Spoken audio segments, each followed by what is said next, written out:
নমস্কার।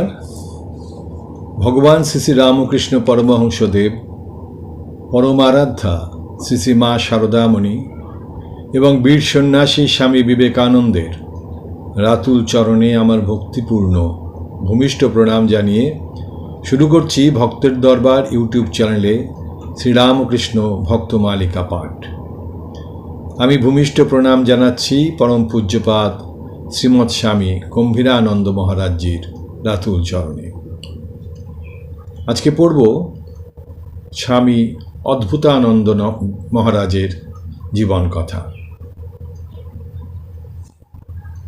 স্বামী অদ্ভুতানন্দ। লাটু মহারাজ শ্রীরামকৃষ্ণের অদ্ভুত সৃষ্টি।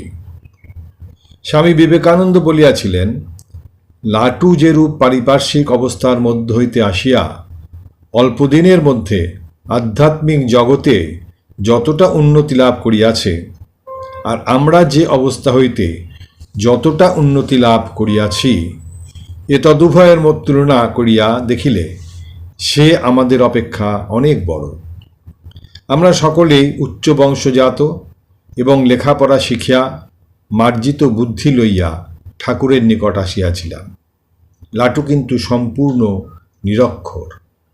আমরা ধ্যান ধারণা ভালো না লাগিলে পড়াশোনা করিয়া মনের যে ভাব, সে ভাব দূর করিতে পারিতাম। লাটুর কিন্তু অন্য কোনো অবলম্বন ছিল না। তাহাকে একটিমাত্র ভাব অবলম্বনেই চলিতে হইয়াছে। কেবলমাত্র ধ্যান ধারণা সহায়ে লাটু যে মস্তিষ্ক ঠিক রাখিয়া অতি নিম্ন অবস্থা হইতে উচ্চতম আধ্যাত্মিক সম্পদের অধিকারী হইয়াছে, তাহাতে তাহার অন্তর্নিহিত শক্তির ও তাহার প্রতি শ্রী শ্রী ঠাকুরের অশেষ কৃপার পরিচয় পাই। লাটুর শৈশবের নাম ছিল রক্তুরাম। কথিত আছে যে শৈশবে বসন্ত রোগের আক্রমণে তাহার জীবন সংশয় উপস্থিত হইলে তাহার মাতা শ্রীরামচন্দ্রের নিকট সন্তানের জন্য আকুল প্রার্থনা জানান। অতঃপর শিশু সুস্থ হইলে মাতার ধারণা জন্মিল শ্রীরামচন্দ্রই পুত্রকে রক্ষা করিয়াছেন। এই বিশ্বাসের ফলেই তাহার ওই নাম হয়। রক্তুরাম ছাপড়া জেলার কোনো এক পল্লীগ্রামে এক মেষপালকের গৃহে জন্মগ্রহণ করেন। তাহার বাল্যজীবন সম্বন্ধে বিশেষ কিছুই জানিতে পারা যায় নাই, কারণ যখনই তাহাকে এই বিষয়ে জিজ্ঞাসা করা হইত, তিনি বিরক্তি সহকারে বলিতেন, আরে ঈশ্বরের তত্ত্ব ছেড়ে তোরা কি আমার কথা নিয়ে সময় কাটাবি? আমার কথা জানবার কি দরকার আছে? তোরা আমায় ঝুটমুখ দিক করিসনি। এইরূপ সন্ন্যাসোচিত উদাসীনতা বা নির্বাক গাম্ভীর্যের সম্মুখে জীবন সম্বন্ধে কৌতূহল এককালে নিস্তব্ধ হইয়া যাইত। তবে অপরের সহিত কথা প্রসঙ্গে শৈশবের যে দুই চারিটি ঘটনা অতর্কিতে বলিয়া ফেলিতেন, তদবলম্বনেই আমরা ওই কালের সামান্য কিছু পরিচয় পাই। তিনি বলিতেন, আমি তো রাখালদের সঙ্গে থাকতাম। সরলমতি রাখালদের সঙ্গে ক্রীড়া ও গোচরণ আদিতে তাহার অনেক সময় অতিবাহিত হইত, এবং প্রকৃতির উন্মুক্ত বিশাল ক্ষেত্রই ছিল তাহার বিদ্যালয়। আর সে সৌন্দর্য, প্রাকৃতিক পটভূমিকা স্বভাবতই তাহার ভগবৎপ্রবণ মনকে উদ্বেলিত করিয়া সঙ্গীত জাগাইত। মনুয়ারে সীতারাম ভজন করি লিজিয়ে। তাহার জনক জননী অতি দরিদ্র ছিলেন। দুই বেলা পর্যাপ্ত আহার পর্যন্ত তাহাদের জুটিত না। আহার সংস্থানের জন্য অতিরিক্ত পরিশ্রমের ফলে তাহারা উভয়েই অকালে দেহত্যাগ করেন এবং 5 বৎসর বয়সে রক্তুরাম অনাথ হন। ইহার পর তাহার নিঃসন্তান খুল্লতাত বালকের রক্ষণাবেক্ষণের ভার গ্রহণ করেন। ইহার অবস্থা অপেক্ষাকৃত সচ্ছল ছিল। সুতরাং ইহার বাড়িতে রক্তুরাম কিছুদিন পূর্বাপেক্ষা সুখেই ছিলেন। এই আনন্দের দিনগুলির কিন্তু শীঘ্রই অবসান হইল পিতৃব্যের ভাগ্য বিপর্যয়। শীঘ্রই মহাজনের পীড়নে নিঃসম্বল খুল্লতাত রক্তুরামকে লইয়া জীবিকার্জনের জন্য কলিকাতায় আসিলেন। দেশের মাটিকে ছাড়িয়া আসিতে রাক্তুরামের কোমল প্রাণে কতটুকু ব্যথা বাজিয়াছিল তাহা তিনি একদা কথাচ্ছলে প্রকাশ করিয়াছিলেন। ওরে, দেশ ছেড়ে চলে আসতে কি মন চায়? আমার তো কান্না পেয়েছিল। তোদের আত্মীয় স্বজন সব রয়েছে, তাদের ছাড়তে পারবি কেন? আমার তো কেউ ছিল না, আমি তবু পারিনি। কলকাতায় আসিয়া রাক্তুরামের পিতৃব্য তাহাকে শ্রীযুক্ত রামচন্দ্র দত্ত মহাশয়ের আর্দালি ও স্বগ্রামবাসী ফুলচাঁদের সাহায্যে দত্ত পরিবারে ভৃত্যরূপে নিযুক্ত করিলেন। প্রভুগৃহে রাক্তুরামের কাজ ছিল বাজার করা, মেয়েদের বেড়াইতে লইয়া যাওয়া, ফাইফরমাস খাটা, রামচন্দ্রের টিফিন লইয়া যাওয়া ইত্যাদি। এসব কাজ তিনি অতি তৎপরতার সহিত করিতেন। ফলত কর্মঠ, আদেশ পালনে উন্মুখ ও সচ্চরিত্র বালক শীঘ্রই সকলের স্নেহের পাত্র হইয়া উঠিলেন এবং তাহার আদরের নাম হইল লালটু। এই লালটু নামই পরে শ্রীরামকৃষ্ণের স্নেহময় মুখে লাটু, লেটো বা নেটোতে পরিণত হইয়াছিল। কাজের অবসরে লাটু কুস্তি ও কসরত প্রভৃতি করিতেন। ইহাতে রামবাবুর জনৈক বিষয়বুদ্ধি সম্পন্ন বন্ধু একদিন রামবাবুকে স্মরণ করাইয়া দিলেন, বাড়িতে কুস্তিগীর ভৃত্য রাখিলে আহার আদির ব্যয় বৃদ্ধি পায়। তদুত্তরে উদারমনা রামবাবু বলিয়াছিলেন, তোমরা তো বোঝো না যে কুস্তি লড়লে কাম কমে যায়। পুনশ্চ আর একদিন অপর বন্ধুর মনে সন্দেহ উঠিল, চাকর লাটু বাজারের পয়সা চুরি করে। ব্যঙ্গচ্ছলে তিনি স্পষ্টই লাটুকে জিজ্ঞাসা করিয়া বসিলেন, হাঁড়ে ছোড়া, ঠিক করে বলতো আজ কটা পয়সা সরালি? এরূপ হীন কটাক্ষ সহ্য করিতে না পারিয়া লাটু দৃপ্ত কণ্ঠে বলিলেন, জানবেন বাবু, আমি নকর বটে, কিন্তু চোর নই। এই সমস্ত উক্তিতে ঋতমান বন্ধু রামবাবুকে অভিযোগ জানাইলেন। সব শুনিয়া রামবাবু শুধু বলিলেন, দেখুন, লাটু চোর নয়। ওর যখন যা দরকার হয় ওর মার দত্তগৃহিণীর কাছ থেকে চেয়ে নেয়। শ্রীরামকৃষ্ণগত প্রাণ রামচন্দ্রের মুখে তখন প্রায়ই ঠাকুরের এই সকল উপদেশ শুনিতে পাওয়া যাইত। ভগবান মন দেখেন, কে কি কাজে আছে, কে কোথায় পড়ে আছে তা দেখেন না। যে ব্যাকুল, ঈশ্বর বই আর কিছু চায় না, তার কাছে ঈশ্বর প্রকাশিত হন। নির্জনে তার জন্য প্রার্থনা করতে হয়, তার জন্যে কাঁদতে হয়, তবে তো তার দয়া হয়, ইত্যাদি। সরল বালক লাটুর মনে এই সকল জ্বলন্ত উপদেশ আগুন ধরাইয়া দিল এবং তখনই তাহার গোপন সাধক জীবন আরম্ভ হইল। তখন প্রায় দেখা যেত তিনি দ্বীপ্রহরে একখানি কম্বল মুড়ি দিয়া শুইয়া আছেন। মাঝে মাঝে চোখ দুটি জলে ভিজিয়া উঠিত, আর অমনি তিনি বাম হস্তে উহা মুছিয়া ফেলিতেন। পরিবারের লোকেরা মনে করিতেন পিতৃব্যের জন্য লাটুর মন খারাপ হইয়াছে এবং তদনুযায়ী প্রবোধও দিতেন। তখন কে জানিত যে এত মিঠে যার কথা, সেই সাধুটির চিন্তায় লাটু আত্মহারা। লাটু সুযোগ খুঁজিতে লাগিলেন। একদিন এক রবিবারে রামচন্দ্রকে বলিয়াও দিয়ে ফেলিলেন, আপনি আজ সেখানে যাবেন, আমায় নিয়ে চলুন। রামচন্দ্র বিশ্বস্ত বালকের এই স্নেহের আবদার উপেক্ষা না করিয়া লাটুকে সঙ্গে লইয়া চলিলেন। ইহা 1879 খ্রিস্টাব্দের অবসানের কিংবা 1880 খ্রিস্টাব্দের প্রারম্ভের কথা। দক্ষিণেশ্বরে সমাগত রামচন্দ্র ঠাকুরকে স্বগৃহে দেখিতে না পাইয়া অনুসন্ধানে বাহির হইলেন। লাটু পশ্চিমের বারান্দায় দাঁড়াইয়া রহিলেন। ইত্যবসরে ঠাকুর শ্রীরাধিকার গান গাহিতে গাহিতে ফিরিলেন এবং লাটুকে দেখিতে পাইয়াই রামচন্দ্রকে জিজ্ঞাসা করিলেন, এই ছেলেটাকে বুঝি তুমি সঙ্গে করে এনেছ রাম? একে কোথায় পেলে? এর যে সাধুর লক্ষণ দেখছি। তারপর সকলে গৃহে প্রবেশ করিলেন।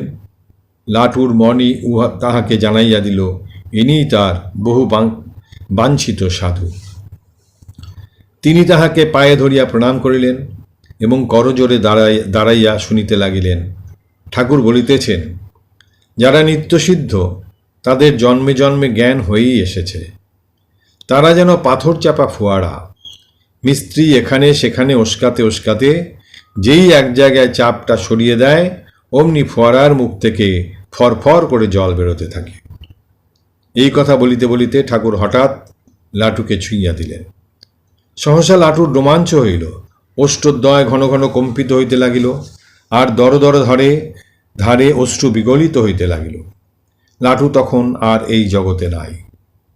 অনেকক্ষণ পরে ঠাকুর তাহাকে আবার স্পর্শ করিলে লাটুর ভাব সম্বরণ হইল। স্বীয় লীলা সহচরকে এক আঁচড়েই চিনিয়া লইয়া ঠাকুর রামচন্দ্রকে নির্দেশ দিলেন, এখানে ওকে মাঝে মাঝে পাঠিও। আর লাটুকে বলিলেন, ওরে আসিস, এখানে মাঝে মাঝে আসবি জানিস। অপর একদিন ঠাকুরের নিকট কোনো একটি দ্রব্য প্রেরণের কথা উঠিতেই লাটু সাগ্রহে বলিলেন, আমায় দিন, আমি আপনার সব ওখানে পৌঁছে দেব। সেদিন সম্ভবত ফেব্রুয়ারি 1880। লাটু একাই ফল মিষ্টান্নাদি লইয়া প্রায় 11টার সময় দক্ষিণেশ্বরে উপস্থিত হইলেন এবং উদ্যান পথে শ্রীরামকৃষ্ণের দর্শন পাইয়া শ্রীপাদপদ্মে দীর্ঘ প্রণাম জানাইলেন। অতঃপর দ্বীপ্রহরে কালীমাতার ভোগারতি দর্শনান্তে প্রসাদ ধারণের জন্য ঠাকুরের পার্শ্বে বসিলেন। ঠাকুর বুঝিয়াছিলেন কালী মন্দিরের আমিষ প্রসাদ গ্রহণে লাটুর বিহার দেশীয় সংস্কারে আঘাত লাগিতে পারে। তাই তাহাকে জানাইয়া দিয়াছিলেন যে বিষ্ণু মন্দিরে নিরামিষ ভোগ ও গঙ্গাজলে রান্না হয়, তিনি ইচ্ছা করিলে তাহাই গ্রহণ করিতে পারেন।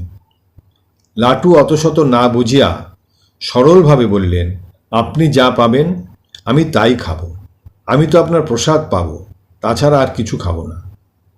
ঠাকুর ইহাতে সহাস্যে পার্শ্ববর্তী রামলাল দাদাকে বলিলেন, শালা কেমন চালাক দেখেছিস, আমি যা পাবো শালা তাতেই ভাগ বসাবে। যাহা হোক, আহার আনতে সমস্ত দিনটি দক্ষিণেশ্বরে কাটাইবার পর সন্ধ্যায় ঠাকুর তাহাকে স্মরণ করাইয়া দিলেন যে কলিকাতায় ফিরিতে হইবে। ফিরিবার পয়সা আছে কিনা জিজ্ঞাসা করিলে লাটু মুখে উত্তর না দিয়া পকেট নাড়াইয়া জানাইয়া দিলেন, আছে। ঠাকুর হাসিলেন মাত্র। দ্বিতীয় দর্শনের পর লাটু স্বকার্যে উদ্যম হারাইলেন। দক্ষিণেশ্বরে কথার ছলে ইহা শ্রীরামকৃষ্ণের কর্ণগোচর হইলে তিনি বলিলেন, এমনটি হয়ে থাকে, এখানে আসবার জন্যে মন কেমন করে, একদিন পাঠিয়ে দিও। তদনুসারে লাটু পুনর্বার যেদিন দক্ষিণেশ্বরে উপস্থিত হইলেন সেদিন কবিরাজ আসিয়া বিধান দিয়া গেলেন যে বায়ু পরিবর্তনের জন্য ঠাকুরের কামারপুকুরে যাওয়া উচিত। এদিকে লাটু ধরিয়া বসিলেন, আমি আপনার এখানে থাকব, আমি আর নকরি করব না। ঠাকুর তাহাকে যতই প্রবোধ দেন লাটু ততই ক্রন্দনের সুরে বলেন, আমি আর ওখানে যাব না, আমি এখানে থাকব। অবশেষে ঠাকুর বলিলেন, আমিও এখানে থাকছি না রে। অগত্যা লাটুকে ফিরিতে হইল, কিন্তু তৎপূর্বে ঠাকুরের নিকট মণিগৃহে অনাসক্তভাবে অবস্থানের কৌশলটি শিখিয়া আসিলেন। পরে তিনি বলিয়াছিলেন, তার কত কৃপা, তিনি দেশে যাবার আগে আমায় কেমন সুন্দর শুনিয়ে গেলেন মনিবের সংসারে কেমন করে থাকতে হয়। কিন্তু আমার মনের দুঃখ যাবে কেন? মনের দুঃখ যাবে কেন? মনিবের সংসারে নিঃসঙ্গ হইয়া থাকা চলে, সকলকে আপনার বলা চলে, সমস্ত কর্ম করা চলে, হাস্য কৌতুক পর্যন্ত চলে, কিন্তু মনের দুঃখ চাপা থাকিলেও ক্রমেই বৃদ্ধি পায়। তাই লাটু নিজেই বলিয়াছিলেন, জানো, তার জন্যে আমার ভারী মন কেমন করত, বড় অস্থির হয়ে পড়তুম। রামবাবুর ওখানে থাকতে পারতুম না, লুকিয়ে দক্ষিণেশ্বরে যেত, কিন্তু সেখানেও আনন্দ মিলত না। তার ঘরে যেতুম না, সব ফাঁকা লাগত। দক্ষিণেশ্বরে তিনি ঘুরিয়া বেড়াইতেন, গঙ্গা তীরে বসিয়া কাঁদিতেন, পঞ্চবটিতে নীরবে কাল কাটাইতেন। পরিচিত ব্যক্তিরাও তাহার আরতি বুঝিতে পারিতেন না, মনে করিতেন রামবাবু বকিয়াছেন, তাই মনের দুঃখে বালক দক্ষিণেশ্বরে আসিয়াছে। এই সময় এক সন্ধ্যায় রামলাল দাদা লাটুকে প্রসাদ দিবার জন্যে গঙ্গা তীরে যাইয়া দেখেন তিনি কাহাকে যেন প্রণাম করিতেছেন। প্রণাম আনতে মাথা তুলিয়া লাটু তাহাকে দেখিয়া জিজ্ঞাসা করিলেন, পরমহংস কোথায় গেলেন? পরমহংস মহাশয়, মাথা খারাপ হইল নাকি? নির্বাক রামলাল দাদা ভাবিতে লাগিলেন। লাটু তাহাকে বুঝাইয়া দিলেন, ঠাকুর দেশে থাকিলেও দক্ষিণেশ্বরে নিত্য অবস্থান করেন, সেখানে তাহার দর্শন পাওয়া যায়। রামচন্দ্র লাটুর পরিবর্তন লক্ষ্য করিলেন এবং ইহার কারণও বুঝিতে পারিলেন। তাহারই গুরুর প্রতি তাহার প্রিয় ভৃত্যের চিত্ত আকৃষ্ট হইয়াছে দেখিয়া ভক্ত রামচন্দ্র লাটুর স্বাধীনতায় হস্তক্ষেপ করিলেন না, অধিকন্তু লাটুকে বিদায় না দিয়া গৃহকর্মের জন্য অপর একটি ভৃত্য নিযুক্ত করিলেন। ইহার পর লাটুর কার্য হইল উৎসবাদিতে ভক্তদের ডাকিয়া আনা এবং ফল মিষ্টান্নাদি দক্ষিণেশ্বরে লইয়া যাওয়া। ইহারই পরে এক সময় দত্তগৃহে জ্ঞানানন্দ অবধূত টাইফয়েড রোগে আক্রান্ত হওয়ায় রামবাবু লাটুকে অবধূতের সেবা করিতে বলিলেন। লাটু ওই কার্য সানন্দে গ্রহণ করিলেন। তখন অবধূতের মুহুর্মুহু ভাব হইত এবং তাহাকে নাম শুনাইতে হইত। ফলত রোগীর সেবা করিতে যাইয়া লাটুকে অবিরাম নামোচ্চারণ করিতে হইত। অবধূতের সেবায় 4 মাস রত থাকার কালে লাটু মহাপ্রভু শ্রী চৈতন্যের জীবনের সহিত পরিচিত হইয়াছিলেন। তখন রামবাবু সন্ধ্যাকালে অবধূতকে শ্রী চৈতন্য চরিতামৃত শুনাইতেন এবং মাঝে মাঝে ঠাকুরের উক্তি ও গল্প অবলম্বনে কঠিন অংশগুলিকে সহজ ও হৃদয়গ্রাহী করিয়া তুলিতেন। দীর্ঘ 8 মাস পরে ঠাকুরের দক্ষিণেশ্বরে প্রত্যাগমনের পর একদিন সন্ধ্যা সমাগমে লাটু তথায় উপস্থিত হইলে ঠাকুর স্নেহভরে তাহাকে সেখানে থাকিয়া যাইতে বলিলেন। বলা বাহুল্য, লাটু সানন্দে স্বীকৃত হইলেন। রাত্রে প্রসাদ গ্রহণান্তে তিনি সেই দিন ঠাকুরের পদসেবার সৌভাগ্য লাভ করিলেন। সেই দিব্য স্পর্শে প্রথমে তাহার অশ্রু বিসর্জন হইতে লাগিল। ক্রমে তিনি নির্বাক, নিস্তব্ধ ও স্থির দৃষ্টি হইয়া বসিয়া রহিলেন। পরদিন মধ্যাহ্ন পর্যন্ত সে ধ্যান তন্ময়তার পরিবর্তন ঘটিল না। যখন মন্দিরে ভোগের ঘণ্টা বাজিল, তখন ঠাকুরের আহ্বানে ব্যবহারিক জগতে ফিরিয়া আসিয়া মন্দিরে প্রণাম ও স্নানাহার সমাপন করিলেন। সেবারে লাটু 3 দিন দক্ষিণেশ্বরে ছিলেন এবং তাহার সমাধিপ্রবণ মনকে সাধারণ স্তরে নামাইবার জন্য ঠাকুর তাহাকে অবিরাম নানা কাজে ব্যস্ত রাখিয়াছিলেন। 3 দিন পরেও লাটুকে প্রভু গৃহে ফিরিতে অসম্মত দেখিয়া ঠাকুর তাহাকে নানাভাবে বুঝাইতেন। এমন সময়ে রামচন্দ্র সস্ত্রীক সেখানে উপস্থিত হইয়া সব জানিতে পারিলেন। অনন্তর অনেক চেষ্টায় ও মার দত্তগৃহিণীর স্নেহের আকর্ষণে সে যাত্রা লাটু গৃহে ফিরিলেন। 1881 খ্রিস্টাব্দের জুন মাসে স্বীয় নির্বুদ্ধিতার জন্য শ্রীযুক্ত হৃদয় মুখোপাধ্যায়ের মন্দিরে আগমন নিষিদ্ধ হইলে সেবকাভাবে ঠাকুরের বিশেষ অসুবিধায় পড়িলেন। এমনকি মন্দিরের কর্তৃপক্ষের দ্বারা নিযুক্ত হিন্দুস্থানি ভৃত্য সে অভাব দূর করিতে পারিল না। তাই দক্ষিণেশ্বরে উপস্থিত রামবাবুকে ঠাকুর একদিন বলিলেন, দেখো রাম, এই ছেলেটিকে তুমি আমার কাছে রেখে দাও। ছেলেটি বড় শুদ্ধ সত্য আর এখানে থাকতেও ভালোবাসে। তদবধি ঠাকুরের সেবক হইয়া লাটু দক্ষিণেশ্বরেই বাস করিতে লাগিলেন। লোকদৃষ্টিতে এই নবীন সম্বন্ধ যেরূপই হোক না কেন, ঠাকুর লাটুকে শুধু সেবক রূপেই গ্রহণ করিলেন না, তিনি তাহার সব দায়িত্বই স্বহস্তে লইলেন। তাই দেখিতে পাই ঠাকুর পুত্র নির্বিশেষে তাহার বর্ণ পরিচয় হইতে আরম্ভ করিয়া সর্বপ্রকার শিক্ষার জন্যই সচেষ্ট। বর্ণপরিচয়কালে ব্যঞ্জনবর্ণে আসিয়া লাটু তাহার বিহারী সংস্কার অনুসারে ককে বললেন কা, খকে বললেন খা। ঠাকুর যতই বলেন ওরে ওটা ক, লাটু ততই বলেন কা। ঠাকুর বলেন, আরে এখানেই যদি কা বলবি তবে কয়ে আকারকে কি বলবি? তবু লাটুর সেই এক কথা কা। বিফল মনোরথ হইয়া ঠাকুর তখন কহিলেন, যা, আর তোর পড়ে দরকার নেই। লাটুর বিদ্যাভ্যাস এখানেই শেষ হইল। পুঁথিগত বিদ্যা আরম্ভেই সমাপ্ত হইলেও ঠাকুর তাহাকে আধ্যাত্মবিদ্যায় পরিপূর্ণ করিয়া দিতে লাগিলেন। লাটু মহারাজ বলিলেন, ঠাকুর আমায় কত শিখাতেন, কত বুঝাতেন। বলতেন, যা না নরেনের কাছে, সেখানে বসে বসে আমি কত শুনেছি। ঠাকুর আবার তাহাকে নেশা করিতেও শিখাইতেন। যে সে নেশা নয়, একদম রাজা নেশা। তিনি আমাকে ভগবানের নেশা করাইয়া দিলেন। লাটু বলিতেন, ঠাকুর আমাকে টেনে নিলেন। তিনি আমায় বলতেন, দেখ, দিল সাফ রাখবি আর গর্দা ঢুকতে দিবি না। অহংকারের ব্যাপারকে তিনি গর্দা বলতেন। অহংকারী মানুষ কেমন জড়িয়ে পড়ে দেখ না, আমার ছেলে, আমার মেয়ে, আমার টাকা, এসব বলে বলে কেবল নিজের জাল নিজে বুনতে থাকে। একদিন ঠাকুরের পদসেবায় নিযুক্ত লাটুকে ঠাকুর জিজ্ঞাসা করিলেন, বল দেখিনি, তোর রামজি এখন কি করছেন? লাটু রামজির ব্যাপার তখন আর কি বুঝিবেন, তিনি নীরব রহিলেন। তখন ঠাকুর নিজেই বলিলেন, ওরে, এখন তোর রামজি সূঁচের ভিতর হাতি চালাচ্ছেন।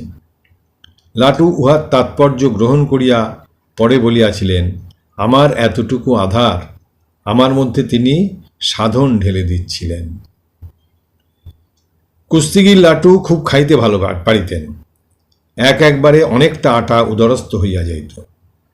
ইতোমধ্যে ঠাকুর একদিন যোগিনকে আহার সম্বন্ধে সাবধান করিয়া দিতেছেন শুনিয়া লাটুও আহারের পরিমাণ কমাইতে থাকিলেন। ইহাতে প্রথমে খুবই কষ্ট হইত, খিদের চোটে পেট ব্যথা লাগত। ইহারই মধ্যে একদিন লাটু ও রাখাল কুস্তি লড়িতেছিলেন। কেহই কেউ হারাইতে পারিতেছেন না দেখিয়া ঠাকুর সকৌতুকে বলিলেন, ওগো, তোমাদের যে গজকচ্ছপের মতো লড়াই হচ্ছে, কেউ কাউকে হারাতে পারছ না। কৌতুক করিলেও ঠাকুর বুঝিতে বাকি রহিল না যে সাধনের সহিত অধিক শ্রম ও অল্প আহারের মিশ্রণে লাটুর স্বাস্থ্যভঙ্গ হইতেছে। তাই বলিলেন, দুটো নিয়ে বেশি বাড়াবাড়ি করলে শরীর ভেঙে যাবে। উহাতেই ক্ষান্ত না হইয়া কিয়ৎদিবস লাটুকে পার্শ্বে বসিয়া খাওয়াইলেন এবং স্বহস্তে পাতে ঘৃত ঢালিয়া দিতে লাগিলেন। তদবধি আহার বিষয়ে লাটু মধ্যপন্থা অবলম্বন করিলেন এবং অতঃপর কুস্তি ছাড়িয়া দিয়া অভ্যাসবশত একটু ঠেলাঠেলি করিতেন মাত্র। ঈর্ষা ও অভিমান আদি জয় সম্বন্ধেও ঠাকুরের দৃষ্টি সদা জাগ্রত ছিল। একদা রাখালকে পান সাজিতে বলিলে তিনি বারংবার অস্বীকার করিলেন। লাটু এরূপ আচরণের অন্তর্নিহিত নিবিড় প্রেমের প্রতি লক্ষ্য না রাখিয়া শুধু ব্যবহারিক বিচার দৃষ্টিতে বলিয়া ফেলিলেন, ও কি কথা রাখালবাবু, আপনি ওনার আদেশ শুনছেন না, আবার তার উপর কথা বলছেন, এ আপনার কেমন ব্যবহার? ক্রমে দুইজনের বচসা আরম্ভ হইল। ঠাকুরের ইহাতে ভারী আমোদ। তিনি পান সাজার কথা ভুলিয়া গিয়া রামলালকে ডাকিয়া বললেন, ও রামনেলো, রাখাল নেটোয় যুদ্ধ দেখবি, আয় রে। রামলাল আসিয়াই ব্যাপারটা বুঝিতে পারিলেন। তাই ঠাকুর যখন রহস্যোচ্ছলে প্রশ্ন করিলেন, এদের মধ্যে বড় ভক্ত কে, তিনি সহাস্যে উত্তর দিলেন, মনে হয় রাখাল। অগ্নিতে ঘৃতাহুতির ন্যায় লাটু জ্বলিয়া উঠিলেন। ঠাকুরও তখন সকৌতুকে বলিলেন, রাখালেরই ভক্তি বেশি, দেখ দেখিনি রাখাল কেমন হেসে হেসে কথা বলছে, আর লাটুকে দেখাইয়া, ওই দেখ কেমন রেগে আছে। ক্রোধ তো চণ্ডাল, ক্রোধে ভক্তি শ্রদ্ধা উবে যায়। জোকের মুখে নুন পড়িল।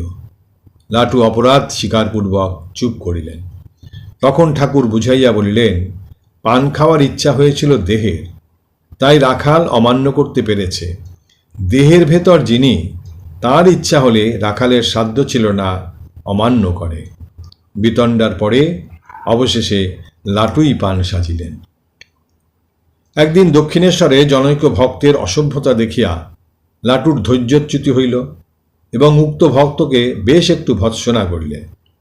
ভক্তের প্রাণে ইহাতে ব্যথা বাজিল কিনা জানি না, কিন্তু ঠাকুর লাটুকে বললেন, এখানে যারা আসে তাদের ওরকম কড়া কথা বলতে নেই।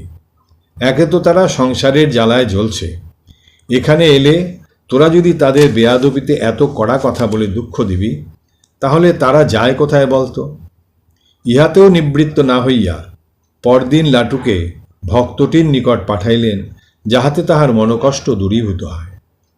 ভক্ত গৃহ হইতে প্রত্যাবনান্তে লাটুকে প্রশ্ন করিলেন, হ্যাঁ রে, এখানকার প্রণাম দিয়ে এসেছিস? ঠাকুরের প্রণাম ভক্তকে দেওয়া, ইহা আবার কিরূপ?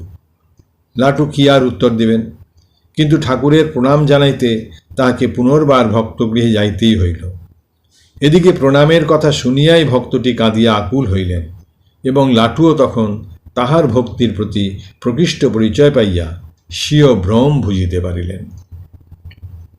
এক সময় লাটু ঠাকুরের সাবধানবাণী শুনিয়াছিলেন, ওরে দেখিস একে, নিজেকে দেখাইয়া, যেন ভুলিসনি।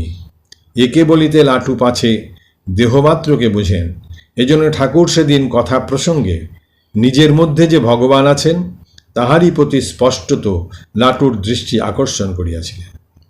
লাটুও তদবধি ঠাকুরকে ঈশ্বর জ্ঞানে জীবন সর্বস্ব করিয়াছিলেন। কিন্তু পূর্ণ ভগবত্তার জ্ঞান থাকিলে সেব্য সেবক লীলার স্ফূর্তি হয় না। লাটুও তাই পরে এক ভক্তের প্রশ্নের উত্তরে বলিয়াছিলেন, তাহলে কি আর সেবা করা যায়, না তার ধারে কাছে থাকা যায়? গুরু সেবা সম্বন্ধে লাটু মহারাজ বলিতেন, গুরুকে যেদিন মা বাপের মতো ভাবতে পারবে সেদিন সে তার কিছু সেবায় লাগবে, কিন্তু তার আগে তার সেবা করতে পারবে না। সেবায় তাহার তন্ময়তা সম্বন্ধে একটি দৃষ্টান্ত যথেষ্ট। এক রাত্রে ঠাকুর কাহাকেও কিছু না বলিয়া বাহিরে গিয়াছেন। কেন যেন সে রাত্রে লাটুর জপে মন বসিল না। প্রাণে একটা অভাব বোধ করিয়া তিনি ঠাকুরের ঘরে ফিরিয়া আসিয়া দেখেন ঠাকুর সেখানে নাই। তিনি ভাবিলেন ঠাকুর হয়তো শৌচে গিয়াছেন, সুতরাং ওই দিকে অগ্রসর হইলেন। কিয়ৎক্ষণ পরে ঠাকুর ওই দিক হইতে আসিয়া বললেন, ওরে, যার সেবা করবি তার কখন কি দরকার হয় হুঁশ রাখবি। দক্ষিণেশ্বরে শ্রী শ্রী মাকে বড় নির্জন জীবনযাপন করতে হইত, আবার ভক্তদের আহারাদির জন্য পরিশ্রম করিতে হইত অনেক। একদিন গঙ্গা তীরে লাটু নিশ্চল উপবিষ্ট আছেন দেখিয়া ঠাকুর বললেন, ওরে লেটো, তুই এখানে বসে আছিস আর উনি যে নহবতে রুটিবেলার লোক পাচ্ছেন না। ইহার পরে শ্রী শ্রী মায়ের নিকট তাহাকে উপস্থিত করিয়া বলিলেন, এ ছেলেটি বেশ শুদ্ধ সত্য, তোমার যখন যা প্রয়োজন হবে একে বলো, এ করে দেবে। সেদিন হইতে লাটু সানন্দে শ্রী শ্রী মার সেবায়ও নিযুক্ত রইলেন। সাধন রহস্য সম্বন্ধে ঠাকুর তাহাকে শিখাইয়াছিলেন, জাগে যোগে জেগে থাকবি, ঘুমের কালে তাকে ডাকবি, কাজের মাঝে তাকে ধরবি, আর হরদম তার সেবায় লাগবি। ঠাকুরের কৃপায় তিনি জিতনিদ্র হইয়া আছিলেন। 1882 খ্রিস্টাব্দের কোনো একদিন কীর্তনের পরিশ্রমান্তে রাত্রে ঠাকুরকে ব্যজন করিতে যাইয়া লাটু নিদ্রাবেশে ঢুলিতে থাকিলে ঠাকুর প্রশ্ন করিলেন, ওরে, বলতে পারিস ভগবান ঘুমায় কি না? লাটু জানাইলেন, উহা তাহার পক্ষে জানা অসম্ভব। তখন ঠাকুর বলিলেন, ভগবানের ঘুমাবার জো নাই, তিনি সারাদিন সারা রাত জেগে জেগে জীবজন্তুর সেবা করছেন, তাই নির্ভয়ে জীবজন্তু ঘুমোতে পারছে। আর একদিন ক্লান্ত ও স্বভাবত নিদ্রাপরবশ লাটু সন্ধ্যাকালে ঘুমাইয়া পড়িলেন। তদ্দর্শনে তাহাকে জাগাইয়া ঠাকুর ভবিষ্যতের জন্য সাবধান করিয়া দিলেন, ও কিরে, এই ভর সন্ধেবেলা ঘুম কিরে? সন্ধ্যার সময় কোথায় ভগবানকে ডাকবি, তা না শুয়ে শুয়ে ঘুমোচ্ছিস? ঠাকুরের কণ্ঠস্বরে নিদ্রোত্থিত লাটু অপ্রতিভ হইয়া এক কঠিন প্রতিজ্ঞা করিয়া বসিলেন, আমি আর এমন সময় কোনো দিন ঘুমাব না। তিনি এই প্রতিজ্ঞা চিরজীবন পালন করিয়াছিলেন। একবার কঠিন নিউমোনিয়া রোগের সময় সন্ধ্যাকালে তিনি সেবারত স্বামী শারদানন্দকে অনুরোধ করিলেন তাহাকে উঠাইয়া বসাইতে। কিন্তু রোগের প্রকৃতি বুঝিয়া এবং চিকিৎসকের নিষেধ স্মরণ করিয়া স্বামী শারদানন্দ ওই কথা কর্ণে না তুলিয়াই কার্যান্তরে যাইতে যাইতে শুনিতে পাইলেন লাটু মহারাজ বলিতেছেন, তোমরা যদি আমায় বসিয়ে না দাও, আমায় মহাবীরের শরণ নিতে হবে। ইহার তাৎপর্য শারদানন্দ তখন জানিতেন না। তিনি বহির্গত হইবা মাত্র লাটু মহাবীরকে স্মরণ করিয়া স্বচেষ্টায় উঠিয়া বসিলেন এবং ফিরিয়া আসিয়া স্বামী শারদানন্দ অনুযোগ করিতে থাকিলে তিনি উত্তর দিলেন, আমি অত শত জানি না, এ তার হুকুম, আমায় তার হুকুম মেনে চলতে হবে। ইহাও কিন্তু তাহার নিদ্রা জয়ের পরাকাষ্ঠা নহে। দক্ষিণেশ্বরে আর একদিন রাত্রির প্রথম প্রহরে নিদ্রাভিভূত হওয়ায় ঠাকুর তাহাকে তিরস্কার করেন। লাটু তাই স্বীয় মনকে খুব কষাঘাতপূর্বক সেই রাত্রি হইতেই নিদ্রার বিরুদ্ধে রীতিমতো যুদ্ধ ঘোষণা করিলেন। তিনি অতঃপর প্রায় সারা রাত্রি ধ্যান ধারণায় কাটাইতেন এবং দিবাভাগে কিঞ্চিৎ বিশ্রাম করিতেন। অন্তরের আকাঙ্ক্ষা অনেক ক্ষেত্রে বাহিরের সামান্য বস্তু অবলম্বনেও আত্মপ্রকাশ করে।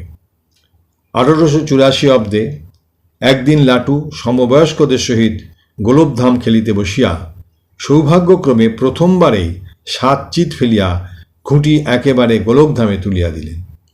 ইহাতে তাহার কত আনন্দ! এই সময় ঠাকুরও সেখানে আসিয়া পড়েন এবং মুক্তিকামী লাটুর অন্তরের আকাঙ্ক্ষা এইভাবে সামান্য ক্রীড়া অবলম্বনে উন্মেষিত হইয়াছে দেখিয়া তিনিও ওই আনন্দে যোগ দেন। ঠাকুরের সাহচর্যে লাটুর এক লাভ হইয়াছিল যে তিনি তাহার সহিত কলিকাতায় বহু শিক্ষিত গৃহে যাইয়া ওই সমাজের সংস্কৃতির সহিত সুপরিচিত হইয়াছিলেন এবং আক্ষরিক বিদ্যা না থাকিলেও সর্ববিষয়ে মার্জিত বুদ্ধির অধিকারী হইয়াছিলেন। লাটু ছিলেন বড়ই সরল। তিনি নিজের দুর্বলতার কথা অকপটে ঠাকুরের নিকট নিবেদন করিতেন, কারণ তিনি জানিতেন যে এই সর্বজ্ঞের নিকট বস্তুত কিছুই গোপন থাকে না। ঠাকুরও সরল শিষ্যকে সরল পথে লইয়া যাইতেন। জৈব সংস্কার সহজে সাধককে ছাড়িতে চায় না। একদিন লাটুর অন্তরে আসক্তির আগুন এমনি দাউ দাউ করিয়া জ্বলিয়া উঠিল যে তিনি নাম জপে এককালে অসমর্থ হইয়া ঠাকুরের শরণ লইলেন।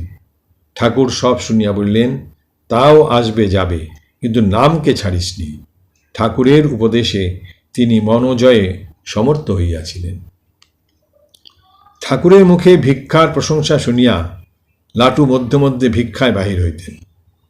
একবার স্থান মাহাত্ম্যের কথা শুনিয়া তাহার তীর্থ দর্শনেরও অভিলাষ হয়। তাহার মনের ভাব বুঝিয়া ঠাকুর বলিলেন, এখানকার প্রসাদী অন্ন ছেড়ে কোথায় যাবি? একান্তই যদি কোথাও যেতে চাস তা যা না কলকাতায় রামের ওখানে। লাটু কলকাতায় গেলেন, কিন্তু ঠাকুরকে ছাড়িয়া বেশি দিন থাকিতে পারিলেন না। শীঘ্রই ফিরিয়া আসিলেন, পরন্তু ইহার পরও লাটুকে পরীক্ষা করিবার জন্যে এবং লাটুর মনকে আরও অন্তর্মুখী করিবার জন্য ঠাকুর তাহাকে যেন দূরে দূরে রাখিতে লাগিলেন। এ দুঃখে লাটুর বুক ফাটিয়া যাইত। অবশেষে শ্রী শ্রী মায়ের শরণ লইয়া তিনি কথঞ্চিৎ সান্ত্বনা পাইলেন এবং ঠাকুরও তাহাকে আবার পূর্ববৎ গ্রহণ করিলেন। লাটুর অনেক আচরণ ছিল অদ্ভুত, কিন্তু স্নেহময় ঠাকুর উহা স্নেহের চক্ষেই দেখিতেন। দক্ষিণেশ্বরে থাকাকালে লাটু নিদ্রাভঙ্গে প্রথমেই ঠাকুরকে দর্শন করিতেন এবং ঠাকুর স্বগৃহে না থাকিলে অপর কাহাকেও প্রথমে দেখিয়া ফেলার ভয়ে চক্ষু আবৃত করিয়া ডাকিতেন, আপনি কোথায় গেলেন? অগত্যা ঠাকুর আসিয়া তাহাকে দর্শন দিতেন। ঠাকুরের আহ্বানে যুবক ভক্তগণ কীর্তনে যোগ দিতেন এবং নাচিতেন। তিনি একদিন জগদম্বাকে জানাইলেন, মা, তোর যদি ইচ্ছা হয় এই ছেলেদের একটু ভাবটা ভোগ। ইহার পরেই বিষ্ণু ঘরে কীর্তনকালে ভাবাবেশে লাটু এমন হুঙ্কার তুলিতেন যে সারা মন্দিরটি গম গম করিত। একদিন শ্রীরামকৃষ্ণের গৃহে কীর্তন খুব জমিয়াছিল। কীর্তনান্তে খোকা মহারাজ তাহাকে জিজ্ঞাসা করিলেন, আজকে এই যে কীর্তন হলো, এর মধ্যে ঠিক ঠিক ভাব কার হয়েছিল? ঠাকুর একটু ভাবিয়া বললেন, আজ লেটোরই ঠিক ঠিক ভাব হয়েছিল, আর সবার অল্প স্বল্প। তবে ঠাকুর বাড়াবাড়ি ভালোবাসিতেন না, তাই একদিন লাটুকে সাবধান করিয়া দিলেন, ওরে, বেশি নাচুনি কুদিনি ভালো নয়, ওতে সময় সময় ভাব ভঙ্গ হয়ে যায়।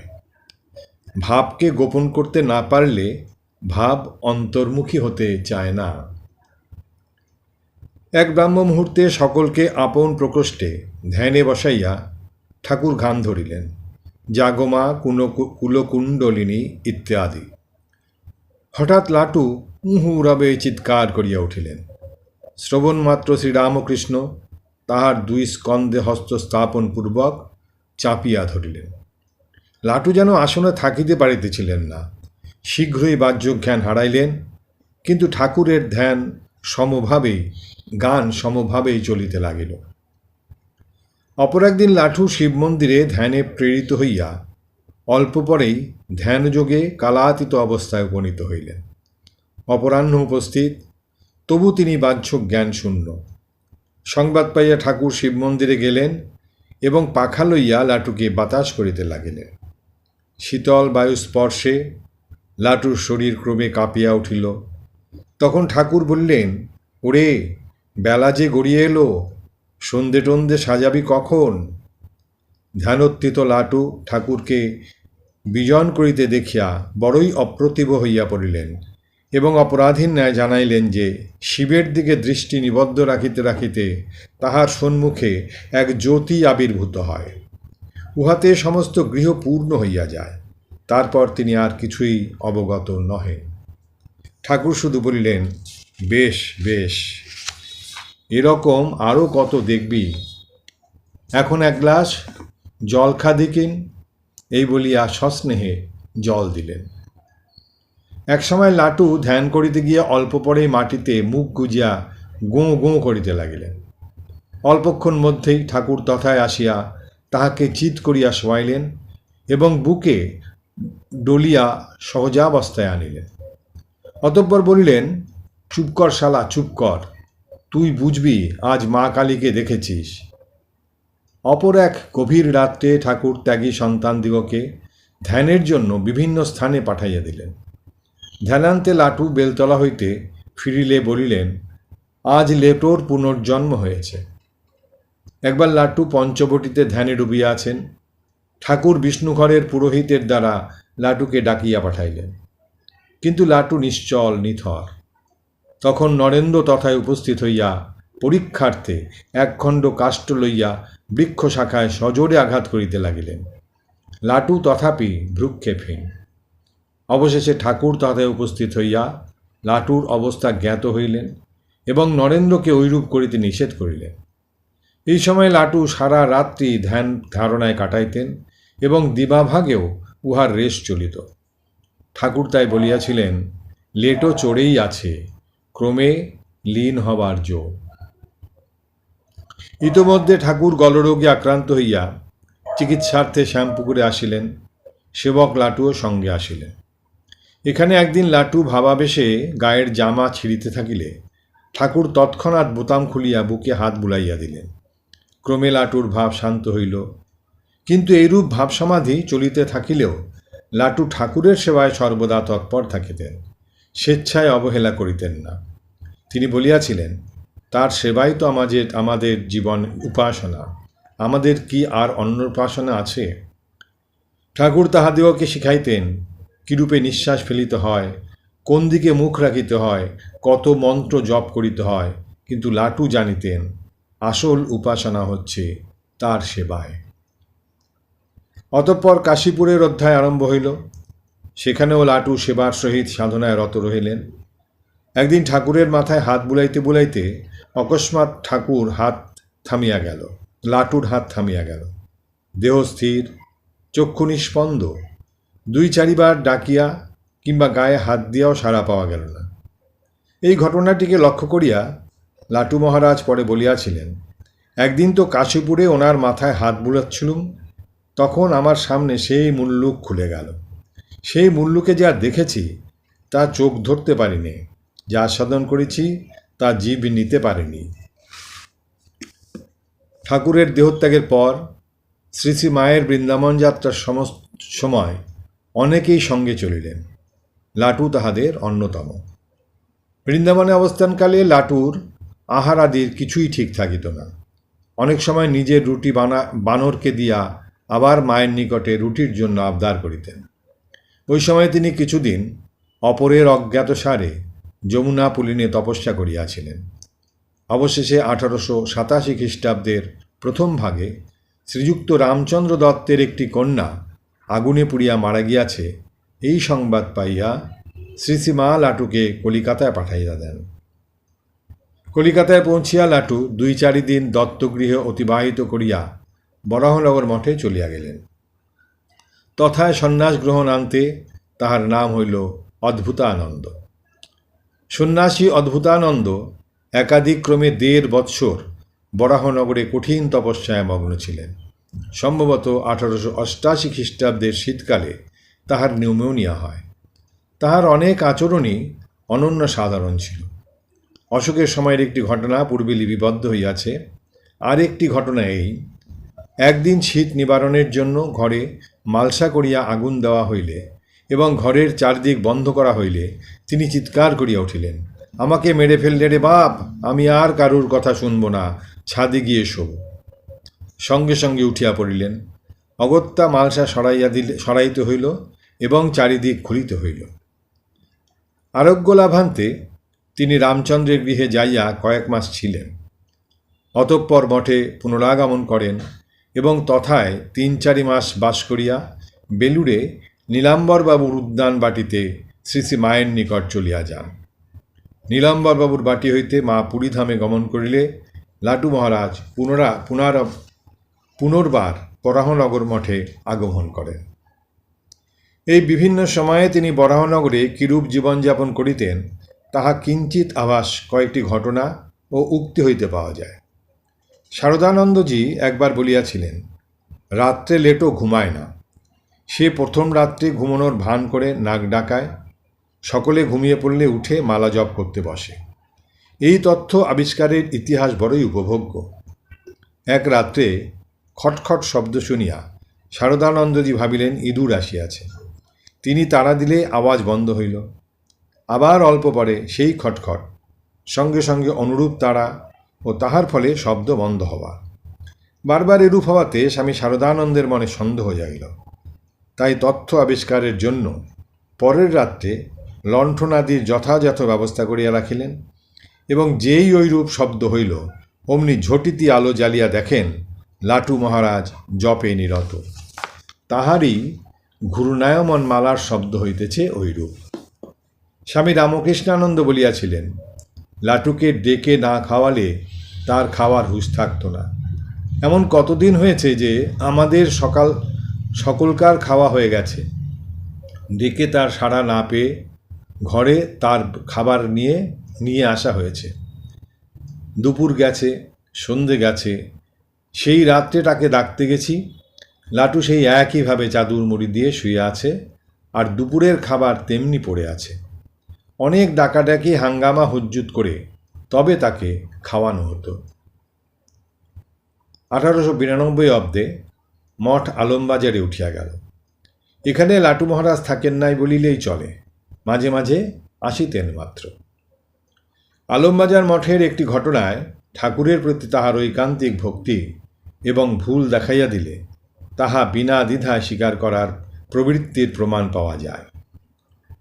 1893 খ্রিস্টাব্দের কোনো একদিন স্বামী অভেদানন্দ রচিত নিরঞ্জনং নিত্যমনন্তরূপং ভক্তানুকম্পাধৃত বিগ্রহং বই ঈশাবতারং পরমেশ্বমিড্ডং তং রামকৃষ্ণং শিরসা নমামি ইত্যাদি স্তোত্রপাঠকালে ঈশাবতারং শুনিয়া লাটু মহারাজ ভাবিলেন ঠাকুরকে ঈশার অবতার বলা হইয়াছে। তাই স্বামী শারদানন্দকে বলিলেন, তোমরা এরই মধ্যে তাকে ভুলে গেলে দেখছি, ঈশাকে পুজো করছ। তখন স্বামী অভেদানন্দ ঠিক অর্থ বুঝাইয়া দিলেন, আর গুণগ্রাহী লাটু অমনি ওই স্তোত্রটি ভক্তদের মধ্যে প্রচার করিতে লাগিয়া গেলেন। আলমবাজারে তাহার কৃচ্ছ সাধনের দৃষ্টান্ত স্বামী শুদ্ধানন্দ দিয়াছিলেন। সেদিন সেই প্রথম আমরা আলমবাজার মঠে গেছি। দেখি একজন টান হয়ে খাটিয়ায় শুয়ে আছেন, অপর দুইজন তাকে টানাটানি করছে। অনেক দিন পরে তাকে ঐরূপ শুয়ে থাকবার কারণ আর তাদের ঐরূপ টানাটানি করবার উদ্দেশ্য কী ছিল জিজ্ঞাসা করায় বলেছিলেন, মনে করেছিলুম আর খাবো না, অন্নত্যাগ করব, তাই পড়েছিল। 1892 হইতে 1897 খ্রিস্টাব্দ পর্যন্ত লাটু মহারাজের প্রকৃত বাসস্থান ছিল গঙ্গাতীর। এই কয় বৎসরের ইতিহাস সংক্ষেপে বর্ণনা করিতে হইলে গিরিশবাবুর ভাষায় বলা চলে, গীতার সাধু দেখতে চাও তো লাটুকে দেখোগে। লাটু তখন স্থিতপ্রজ্ঞ, জগতের কাহারও সহিত বাধ্যবাধকতা নাই, কোনো বিষয়ে রাগদ্বেষ নাই, কোনো বস্তুতে লোভমোহ নাই। তাহার মুখে অভিসম্পাদ বর্ষিত হইত না, আশীর্বাদও উচ্চারিত হইত না। অন্য জগতে মন রাখিয়া তিনি তখন পূর্ব সংস্কার বশে লৌকিক আচার ব্যবহার, আহার বিহার আদি করিতেন মাত্র। এই কয় বৎসর স্বামী অদ্ভুতানন্দ প্রায়ই ভিক্ষালব্ধ অর্থে চাল ভাজা বা ছোলা ভাজা কিনিয়া দিবসের ক্ষুণ্ণিবৃত্তি করিতেন। বস্ত্রের জন্য তিনি রামবাবুর দ্বারে উপস্থিত হইতেন এবং কম্বলাদি গিরিশবাবুর নিকট হইতে লইতেন। এতদ্ব্যতীত বলরামবাবু, হরমোহনবাবু, খগেনবাবু, উপেনবাবু, ঘোড়ো কেদারবাবু প্রভৃতির গৃহেও মাঝে মাঝে তাহার দর্শন পাওয়া যাইত। শালকেয়ার একজন মুদি 7-8 মাস রুটি ও ছোলা ভাজা দিয়া তাহার সেবা করিয়াছিলেন। যখন তিনি বাগবাজারের পোলের নিচে তপস্যা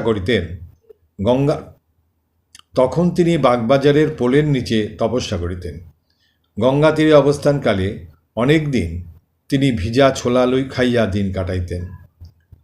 একদিন গামছার খোঁটে বাঁধা ছোলা গঙ্গার জলে ডুবাইয়া ইট চাপা দিয়া ধ্যানে বসিলেন। তখন ভাটা ছিল। জোয়ার আসিয়া জল যখন অনেক উচ্চে উঠিয়াছে, তখন তাহার আহারে স্পৃহা জাগিলে দেখিলেন খাদ্য পাওয়া অসম্ভব। উপায়ান্তর না থাকায় আবার জল নামিয়া যাওয়া পর্যন্ত অপেক্ষা করিতে হইল। ভাটার সময় ভিজা ছোলা তুলিয়া অবেলায় ক্ষুণ্ণিবৃত্তি হইল। আহারাদি বিষয়ে এইরূপ স্বচ্ছন্দ গতি অবলম্বনপূর্বক তিনি আপন ভাবে ধ্যান ভজনে মগ্ন থাকিতেন, অথবা গঙ্গা তীরে অপর 10 জনের সঙ্গে বসিয়া ভাগবত আদি ব্যাখ্যা শুনিতেন। ধ্যানাদির কোনো কাল বা স্থান নির্ধারিত ছিল না। স্বাধীন মহাপুরুষ কখনো তীরভূমিতে, কখনো পোলের নিচে, কখনো পার্শ্ববর্তী নৌকায় ভগবত চিন্তায় মগ্ন থাকিতেন। বাগবাজারে একদা খড়ের নৌকায় বসিয়া আছেন। কখন নৌকা চলিতে আরম্ভ করিয়াছে জানেন না। যখন ওই বিষয়ে সচেতন হইলেন, তখন দক্ষিণেশ্বর ছাড়াইয়া উত্তরাভিমুখে চলিয়া আছেন। অগত্যা মাঝিদের বলিয়া দক্ষিণেশ্বরেই নামিয়া পড়িলেন। গঙ্গা তীরে বাসকালে কিছুদিন দ্বীপ্রহরে শ্মশানেশ্বরের ঘাটের পার্শ্বে বসিয়া থাকিতেন এবং রাত্রিযাপন করিতেন প্রসন্ন কুমার ঠাকুরের ঘাটে। রাত্রি দ্বীপ্রহরে আবার চাঁদনির ছাদে উঠিয়া জপ ধ্যানে মগ্ন হইতেন। বৃষ্টি হইলে ঘাটের ধারেই অবস্থিত রেলের মালগাড়িতে উঠিয়া বসিতেন। এক রাত্রে ওইভাবে বসিয়া আছেন। ইত্যবসরে কখন যে ইঞ্জিন আসিয়া টানিয়া চলিয়াছে তিনি জানেন না। পরদিন দেখেন অনেক কুলি আসিয়া তাহাকে নামিতে বলিতেছে। জিজ্ঞাসা করিয়া জানিলেন গাড়ি তখন চিতপুরে। অতঃপর বৃষ্টি হইলে আর তিনি গাড়িতে উঠিতেন না, চাঁদনির ছাদ হইতে নামিয়া উহারই এক কোণে বসিয়া থাকিতেন। স্বামী অদ্ভুতানন্দের এই অন্তর্মুখীন ভাব অন্যূন 2.5 বৎসর একইভাবে চলিয়াছিল। তদনন্তর 1895 অব্দের কোনো এক সময়ে তিনি পুরী ও ভুবনেশ্বরে গিয়াছিলেন। পুরীতে জগন্নাথ দেবের সম্মুখে দণ্ডায়মান হইয়া প্রার্থনা জানাইতেন। যে রূপ দেখে মহাপ্রভু চোখের জলে ভেসে যেতেন, আপনি দয়া করে সেই রূপটি একবার দেখান। জগন্নাথ তাহার সে প্রার্থনা পূর্ণ করিয়াছিলেন। পরে পুরীতে এক কালে তিনি জগন্নাথের নিকট 2টি অদ্ভুত বর চাহিলেন।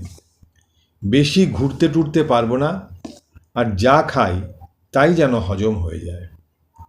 দ্বিতীয় বরের কারণ নির্দেশ ছলে তিনি নিজেই বলিয়াছিলেন, ভিক্ষান্নের কোনো ঠিক তো নাই, জানো তো, হজম শক্তি ভালো না হলে দেহ ভেঙে যায়, শরীর ভেঙে পড়লে সাধন ভজনে মন লাগে না। দক্ষিণেশ্বরে ঠাকুরের নিকট লাটু যেমন সরল বালক ছিলেন, পরিণত বয়সে শ্রীক্ষেত্রে জগন্নাথের সম্মুখেও আজ তিনি সেই একই সরল বালক। 1895 হইতে 1897 খ্রিস্টাব্দ পর্যন্ত তিনি উপেন্দ্র মুখোপাধ্যায় মহাশয়ের নিকট প্রাপ্ত অর্থের দ্বারা পুরি ও আলুর তরকারি সংগ্রহ করিয়া ক্ষুণ্ণিবৃত্তি করিতেন, কিন্তু অনুরুদ্ধ হইয়াও মুখোপাধ্যায় গৃহে অন্নগ্রহণ করিতেন না। 1896 অব্দে তাহাকে একাদিক্রমে 8 মাস প্রসন্ন কুমার ঠাকুরের ঘাটে দেখা যাইত। সেখানে তিনি নীরবে বসিয়া পাঠ শুনিতেন। ইহার পর তিনি বলরামবাবুর বাটিতেও চলিয়া আসেন। সেখানে যাইতে তাহার প্রথম আপত্তি ছিল, কারণ বিধিবদ্ধ জীবন প্রণালী তাহার পক্ষে কষ্টদায়ক। কিন্তু গৃহকর্তা যখন বুঝাইয়া দিলেন যে তাহার স্বাধীনতা অব্যাহত থাকিবে, তখন তিনি সম্মত হইলেন। লাটু মহারাজের চিন্তাধারা ও জীবন প্রণালীর সহিত স্বামীজির ভাবধারা ও কার্যপ্রণালীর পার্থক্য খুবই বেশি ছিল। 1897 অব্দে স্বামীজি আমেরিকা হইতে ফিরিয়া আসিলে সকলেই পশুপতিবাবুর গৃহে তাহার সম্বর্ধনার অগ্রসর হইলেন, কিন্তু লাটু মহারাজকে দেখিতে পাওয়া গেল না। তিনি তখন ভাবিতেছেন, ওদেশে সাহেব মেমদের সঙ্গে মিলে নরেনের কি আমার কথা মনে আছে? নরেন কিন্তু ঠিক মনে করিয়া রাখিয়াছেন এবং তাহাকে খুঁজিয়া পাইয়া বললেন, তুই আমার সেই লেটু ভাই, আর আমি তোর সেই লরেন ভাই। ইহাতে তাহার ক্ষোভ আপাতত নিবৃত্ত হইলেও স্বামীজির আচার ব্যবহার ও মিশন প্রতিষ্ঠাদি দেখিয়া সন্দেহ আবার মাথা তুলিয়া দাঁড়াইল এবং একদিন বলিয়াও ফেলিলেন, ভাই, এত ঝঞ্ঝাট কেন আনছ? এতে যে ধ্যান ধারণা সব গুলিয়ে যাবে। সেদিন স্বামীজির যুক্তি লাটু মহারাজকে আশ্বস্ত করিলেও এরূপ আচরণ পূর্ববতই দুর্বোধ্য থাকিয়া তাহার জীবনে দ্বন্দ্ব সৃষ্টি করিতে লাগিল। মঠে আসিয়া স্বামীজি নিয়ম করিলেন, প্রত্যুষে ঘণ্টা বাজিলেই নিদ্রা ত্যাগ করিতে হইবে। অমনি একদিন দেখা গেল খেয়ালি লাটু কাপড় গামছা লইয়া মঠ ছাড়িয়া যাইতেছে। স্বামীজি জিজ্ঞাসা করিলেন, কোথায় যাচ্ছিস? লাটু বলিলেন, কলকাতায়। কেন? তুমি ওদেশ থেকে এসেছ, কত নূতন নিয়ম করছো, আমি ওসব মানতে পারবো না।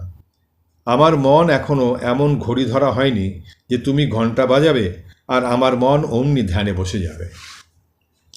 নবীন ও প্রাচীন ধারার এই বিষম সংঘর্ষস্থলে নিরুপায় স্বামীজি প্রথমে বলিলেন, তবে তুই যা।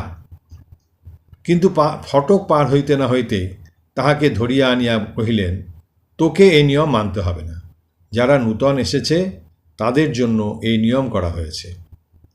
আর একবার স্বামীজি মঠে ডাম্বল ভাজার ব্যবস্থা করিলে অদ্ভুতানন্দ বলিলেন, এ আবার কি একটা মত চালিয়ে দিলে ভাই? এ বয়সে আমাদের ডাম্বেল ভাজতে হবে নাকি? আমি তো তোমার ডাম্বেল ভাজতে পারবো না। কথা শুনিয়া স্বামীজি হাসিতে লাগিলেন। এইরূপে সংঘ জীবনের সহিত সর্বক্ষেত্রে আপনাকে মিলাইতে অপারগ হইলেও এই সকল দৃষ্টান্ত দেখিয়া সিদ্ধান্ত করা চলিবে না যে লাটু মহারাজ নিয়ম ভঙ্গে আনন্দ পাইতেন বা এরূপ করার সমর্থন করিতেন। তিনি বলিতেন, মঠে থাকলে নিয়ম মানতে হবে, সেখানে থেকে নিয়ম মানব না, এ তো ভালো নয়। একদা জনৈক সাধু তাহার নিকট কোনো এক মঠের মহন্তের নামে অভিযোগ করিলে তিনি সাধুটিকে অধ্যক্ষের নিকট ক্ষমা চাহিতে বলিয়াছিলেন। অধিকন্তু 1907 খ্রিস্টাব্দে তিনি একদিন বলিয়াছিলেন, এখন দেখছি বিবেকানন্দ ভাইয়ের মঠ করা সার্থক হয়েছে। মতের অমিল থাকিলেও বিবেকানন্দ ভাই তাহাকে প্রাণ দিয়া ভালোবাসিতেন। 1897 খ্রিস্টাব্দে তিনিও তখন উত্তর ভারত ভ্রমণে নির্গত হন। তখন স্বামী অদ্ভুতানন্দকে সঙ্গে লইয়া যান। কাশ্মীরে যে হাউসবোটে স্বামীজি ছিলেন, উহাতে দেশ প্রথানুযায়ী মাঝি সপরিবারে বাস করিত। নৌকায় উঠিয়া ইহা দেখিয়াই লাটু ঝটি তীরে নামিয়া বলিলেন, আমি মেয়ে মানুষের সঙ্গে এক বোটে থাকব না। পরে স্বামীজি যখন আশ্বাস দিলেন যে তাহার উপস্থিতিতে ভয় নাই, তখন লাটু পুনঃ উঠিতে সম্মত হইলেন। একদিন স্বামীজি কাশ্মীরের এক প্রাচীন মন্দির সম্বন্ধে বলিলেন যে উহা 2-3 হাজার বৎসরের পুরাতন। অমনি লাটু এতাদৃশ্য অনুমানের কারণ জানিতে চাহিয়া কহিলেন, তুমি বুঝলে কি করে? আমায় বোঝাও। ওখানে কি সে কথা লিখা আছে? স্বামীজি হাসিয়া বলিলেন, তোকে সে কথা বোঝাতে পারব না। যদি তুই লেখাপড়া শিখতিস তাহলে হয়তো তোকে বোঝাতে চেষ্টা করতুম। লাটু মহারাজের বুদ্ধির তারিফ করিবার জন্যে স্বামীজি কখনো কখনো তাহাকে প্রসিদ্ধ গ্রিক দার্শনিকের নামানুসারে প্লেটো বলিয়া সম্বোধন করিতেন। এরূপ মূর্খত্বের অপবাদেও পশ্চাৎপদ না হইয়া বুদ্ধিমান প্লেটো উত্তর দিলেন, ও বুঝেছি, তুমি এমন বিদ্বান যে আমার মতো গণ্ডমুখ্যকেও বোঝাতে পারো না। চারিদিকে হাসির রোল পড়িয়া গেল। কাশ্মীর ভ্রমণান্তে খেতড়িতে পৌঁছিয়া স্বামীজি রাজপ্রাসাদে অতিথি হইলেন। কিন্তু স্বামী অদ্ভুতানন্দ রাজার অন্ন গ্রহণ করিবেন না বলিয়া চুপি চুপি বাহিরে খাইতে আসিলেন। একদিন রাজবাড়ির দরওয়ানের নিকট হইতে প্রায় বলপূর্বক রুটি ও বেগুন পোড়া আদায় করিয়াছিলেন। দরওয়ান সন্ত্রস্ত ছিল পাছে রাজ অতিথিকে ভিক্ষা দিয়া রাজরোষে পড়ে। সেবারে তিনি স্বামীজির সহিত জয়পুর পর্যন্ত বেড়াইয়া কলিকাতায় বলরাম মন্দিরে ফিরিয়া আসেন। 1898 খ্রিস্টাব্দের শেষ ভাগে তিনি কিছুদিন কাকুরগাছি যোগোদ্যানে বাস করিয়াছিলেন। তখন মঠ বেলুড়ে নীলাম্বরবাবুর বাগানে। স্বামী অদ্ভুতানন্দকে মধ্যে মধ্যে সেখানেও দেখা যাইত। আমেরিকা হইতে সদ্য প্রত্যাগত স্বামী শারদানন্দ তখন শয্যাতি বেশ ফিটফাট রাখিতেন, আর লাটু মহারাজ তাহার গৃহে প্রবেশপূর্বক কৌতুক ছলে সমস্ত লণ্ডভণ্ড করিতেন। স্বামী শারদানন্দ ইহার কারণ জিজ্ঞাসা করিলে তিনি বলিতেন, দেখছি ওদেশ থেকে এসে তুমি কতখানি সাহেব বনেছ। কথা শুনিয়া শারদানন্দ শুধু হাসিতেন। ওই বৎসর ডিসেম্বর মাসে রামবাবুর শেষ অসুখের সময় তাহার শয্যাপার্শ্বে সর্বদা উপস্থিত থাকিয়া লাটু মহারাজ আপ্রাণ সেবা করেন। রামবাবু 24 ঘণ্টা পাখার বাতাস চাহিতেন, লাটু সারা রাত্রি সে কার্যে নিযুক্ত থাকিতেন। তিনি সন্ন্যাসী হইলেও উপকারীর প্রতি স্বীয় কর্তব্য বিস্তৃত হন নাই। 1899 খ্রিস্টাব্দে স্বামীজির দ্বিতীয়বার বিদেশ গমনের পর লাটু মহারাজ বেলুর মঠ হইতে বিডন স্ট্রিটে বসুমতী পত্রিকার ছাপাখানায় চলিয়া যান। ওই সময় তাহাকে সমাজের নিম্নস্তরের অনেকের সহিত ঘনিষ্ঠভাবে মিশিতে হইত। কেহ যদি পরে প্রশ্ন করিত, যারা চরিত্রহীন তাদের সঙ্গে আপনি মিশতেন কেন? তিনি উত্তর দিতেন, কিন্তু তারা তো কপট ছিল না। সাধুর লোক পরীক্ষার মানদণ্ড অদ্ভুত। ছাপাখানার কর্মচারীদিগকে তিনি খুব খাওয়াইতেন। ছোলা সিদ্ধ, রাঙা আলু সিদ্ধ, চা, মোহনভোগ এইসব স্বহস্তেই প্রস্তুত করিতেন। মাঝে মাঝে আবার হিঙের কচুরি কিনিয়া আনিতেন। তখনও দিনের বেলা গঙ্গার ধারেই কাটাইতেন। সেখানে যে যাহা দিত তাহারই দ্বারা দৈনন্দিন ঐরূপ ব্যবস্থা করিতেন। তাহার নিজের প্রয়োজন ছিল অতি সামান্য, 2-3 বাটি চা ও তৎসহ ছোলা সিদ্ধ হইলেই যথেষ্ট। বিশেষ অনুরোধে এক-আধখানি কচুরি হয়তো গ্রহণ করিতেন। এইভাবে কিছুদিন যাপনের পর 1899 শেষাশেষি বসুমতীর ছাপাখানা গ্রে স্ট্রিটে উঠিয়া গেলে তিনি অন্যত্র চলিয়া যান। পরবৎসর ডিসেম্বর মাসে স্বামীজি যখন বেলুড়ে ফিরিয়া আসেন, স্বামী অদ্ভুতানন্দ তখন সেখানে থাকিলেও স্বেচ্ছায় তাহার সহিত দেখা করিতে যান নাই।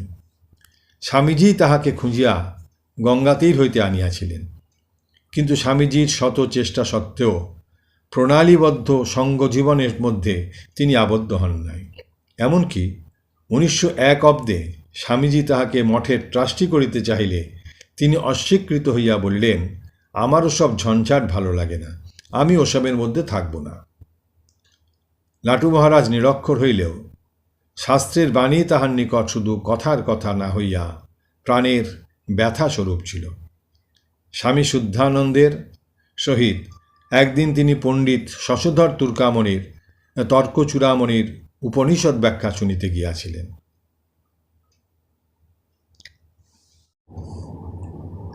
পণ্ডিত কঠোপনিষদ হইতে যখন অঙ্গুষ্ঠমাত্র পুরুষহন্তরাত্মা সদা জনানাং হৃদয়ে সন্নিবিষ্ট তং সচ্ছরীরাত প্রবৃহেমুঞ্জাদিবেশিকাং ধৈর্যেন, এই শ্লোকটি পাঠ করিয়া অর্থ করিলেন। তখন লাটু মহারাজ সানুভূতির সহিত সামঞ্জস্য দেখিয়া সোৎসাহে পার্শ্ববর্তী শুদ্ধানন্দকে কহিলেন, এ সুধীর, পণ্ডিত ঠিকই বলেছে।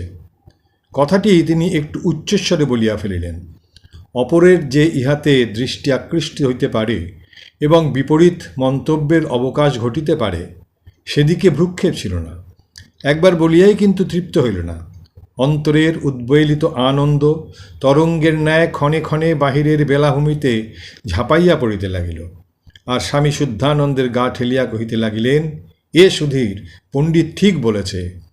অগত্যা সুধীর মহারাজ ভাবিলেন, উপস্থিত লোকেরা তো এই ভাবগাম্ভীর্য বুঝিতে পারিবে না, সুতরাং সভাগৃহ পরিত্যাগই শ্রেয়।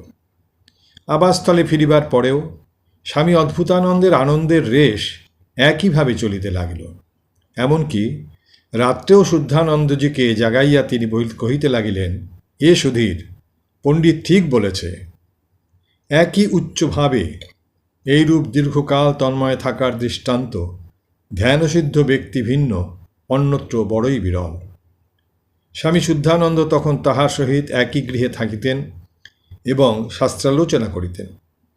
লাটু মহারাজের এই শাস্ত্রপ্রীতি গভীর রাত্রেও অপূর্বরূপে প্রকটিত হইত।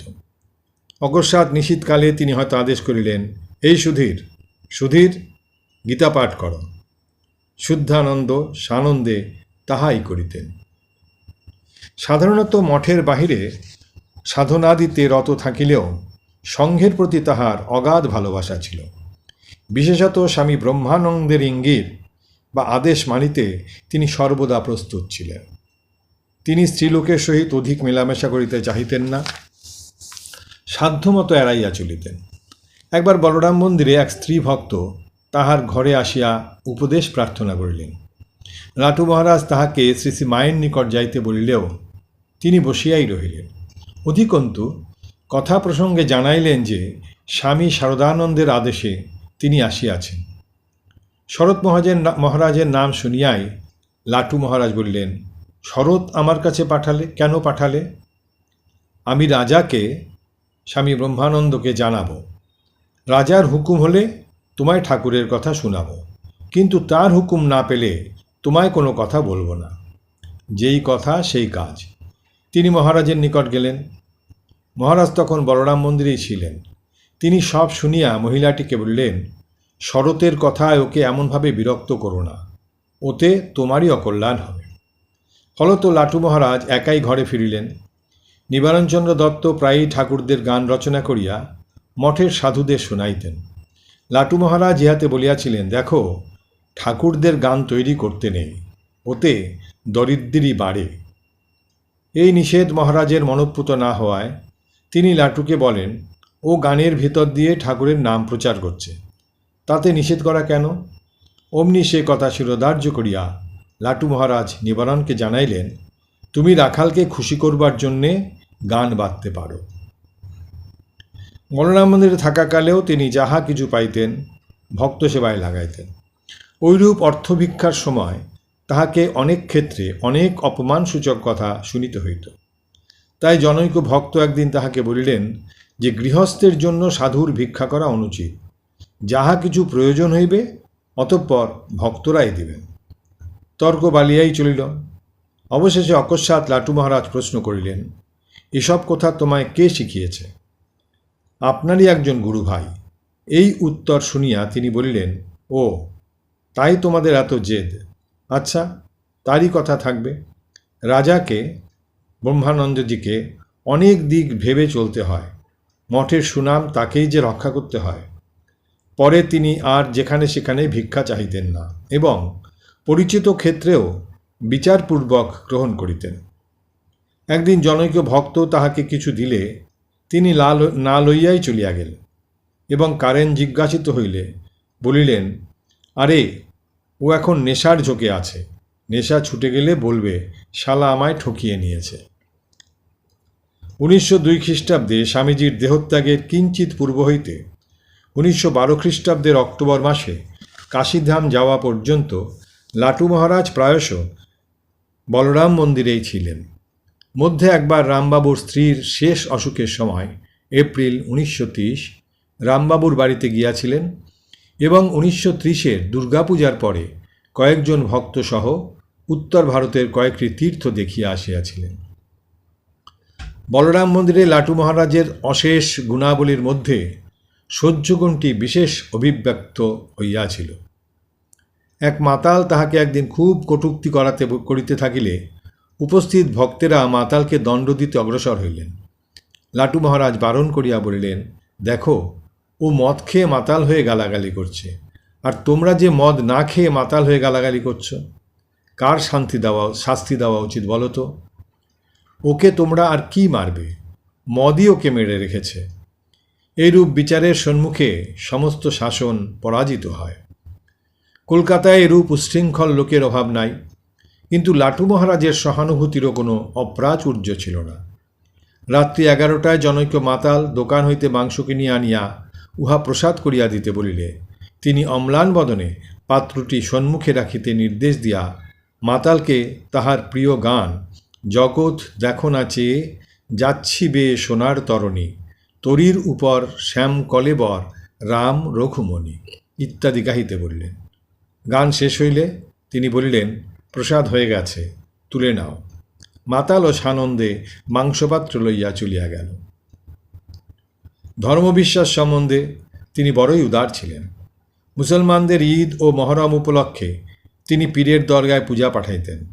খ্রিসমাস ও গুড ফ্রাইডের দিনে স্বহস্তে যীশু খ্রিস্টকে ভোগ নিবেদন করিতেন বা মালা পরাইয়া দিতেন।